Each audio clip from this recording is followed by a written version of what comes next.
आवनी के धुआं चारों ओर हो जाला।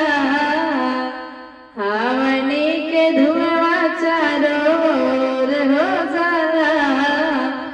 होले हवनिया बड़ा शोर हो जाला। आवनी के धुआं चारों ओर हो जाला। होले हवनिया बड़ा शोर हो जाला। हवनी के धुनी सुनी राम जी आए। हवनी के धुनी सुनी राम जी आए। सीता के दर्शन चारों ओर हो जाला।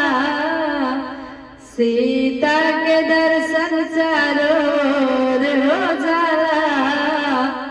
होले हवनिया बड़ा शोर हो जाला। सीता के दर्शन चारों ओर हो जाला। होले हवनिया बड़ा शोर हो जाला। आवनी के धुआं चारों ओर हो जाला। होले हवनिया बड़ा शोर हो जाला। हवनी के धुनी सुनी विष्णु जी आए। हवनी के धुनी सुनी विष्णु जी आए। लक्ष्मी के दर्शन चारों ओर हो जाला।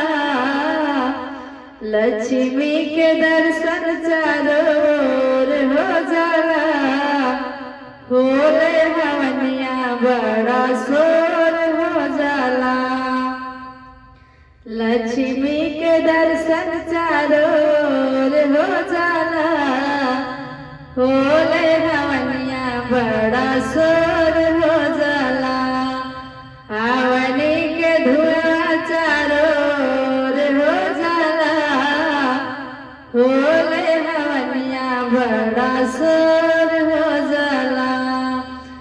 आवनी के धुनी सुनी शंकर जी आए। आवनी के धुनी सुनी शंकर जी आए।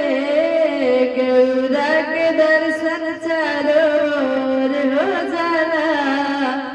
होले हवनिया बड़ा शोर हो जाला।